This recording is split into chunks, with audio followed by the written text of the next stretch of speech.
혹시 나도 우울증일까? 항상 슬픈 감정이 든다고 해서 다 우울증은 아니라고 합니다. 실제 우울증을 겪는 사람들이 가장 많이 느끼는 감정은 사실 아무것도 느껴지지 않는다는 거예요. 심지어 맛있는 음식을 먹을 때도요. 오늘은 우울증에 걸린 사람들의 특징을 알아보고 스스로 우울증을 체크할 수 있는 방법도 말씀드리겠습니다. 오늘 내용은 뇌과학자 앨리스 코브의 우울할 땐 뇌과학이라는 책을 바탕으로 이야기해 보겠습니다. 우리나라에서 우울증으로 치료받은 사람이 100만 명을 넘은 지 오래입니다.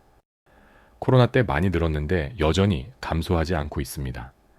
특히 젊은 층, 그 중에서도 여성에서 증가세가 두드러집니다. 이제 정말 남의 문제가 아닙니다. 우울증에 걸린 분들이 가장 많이 하는 말이 뭔지 아세요? 마비된 것 같다. 감정이 있어야 할 자리가 텅 비었다. 슬프다기보다는 아무것도 느껴지지 않는 거예요. 희망이 없고 어쩔 수 없을 만큼 절망적인 거죠. 우울증에 걸린 사람의 대표적인 특징 6가지를 꼽아보았습니다. 첫째, 예전에 재밌어 했던 일들이 더 이상 즐겁지 않아요. 좋아했던 드라마, 게임, 취미, 다 시시해지는 거죠. 둘째, 음식도 맛이 없고 친구를 만나는 것도 귀찮고 기력이 급속도로 떨어져요. 셋째, 모든 일이 어렵게 느껴지는데 정작 그럴 만한 이유가 없어서 설명하기도 힘들어요. 왜 이러지? 하면서 자책만 하게 되는 거죠. 넷째, 잠들기도 어렵고 잠들어도 계속 깹니다.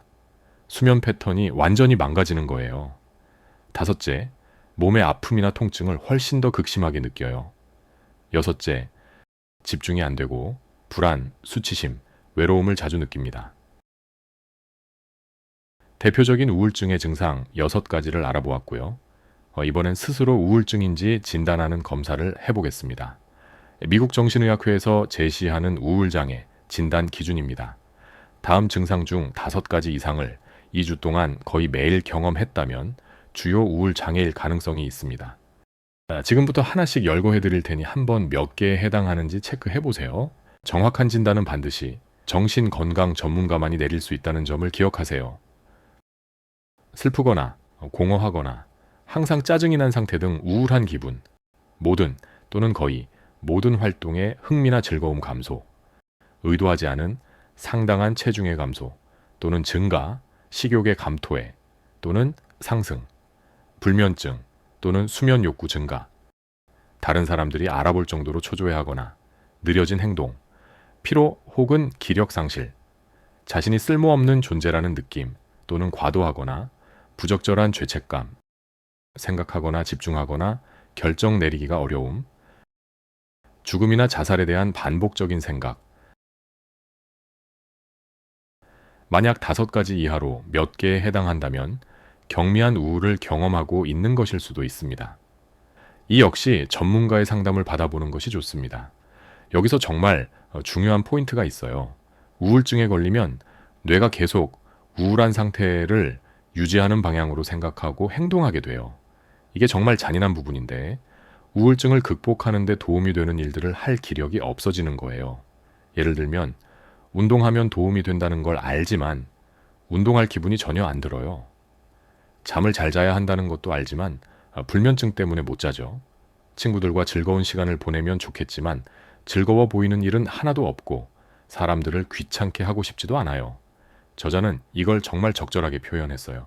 우울증은 마치 중력 같다. 인정사정 없이 아래로만 끌어당긴다. 기분은 사발바닥에 놓인 구슬 같아서 어디로 굴려도 늘 아래로만 굴러 내려온다. 그럼 이제 핵심으로 들어가 볼게요. 우울증이 도대체 뭘까요? 결론부터 말하면 뇌과학 관점에서 우울증은 뇌회로 간의 의사소통 문제라고 합니다. 좀 더 정확히 말하면 전두변연계라는 뇌 부위들 사이의 의사소통에 문제가 생긴 거예요.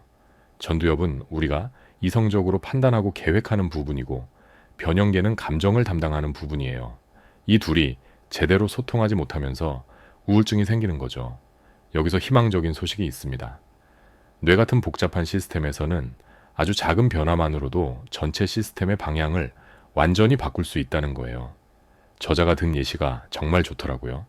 비가 올 거라는 예보가 있어도 바람 방향이 조금 바뀌고 습도가 1%만 떨어져도 화창한 날씨를 볼 수 있잖아요. 우울증도 마찬가지예요. 뇌회로의 조율을 아주 조금만 바꿔도 우울증에서 빠져나와서 훨씬 행복한 상태로 올라갈 수 있어요. 물론 우리는 아직 우울증을 100% 완전히 이해하지는 못해요. 하지만 현재 우울증을 일으키는 뇌회로들은 어느 정도 파악하고 있어요. 그리고 가장 중요한 건 이 하강 나선을 상승 나선으로 바꿀 방법들이 있다는 거예요. 다음 영상에서는 구체적으로 어떻게 하면 이 나선의 방향을 반대로 돌려서 그 추진력을 타고 위로 올라갈 수 있는지 알아볼게요. 혹시 지금 힘드신 분들이 계시다면 혼자가 아니라는 걸 꼭 기억해 주세요. 그리고 전문가의 도움을 받기를 바랍니다. 오늘 영상이 도움이 되셨다면 좋아요와 구독 부탁드리고 댓글로 여러분의 생각도 들려주세요. 다음 영상에서는 더 구체적인 해결책들로 만나 뵐게요. 감사합니다.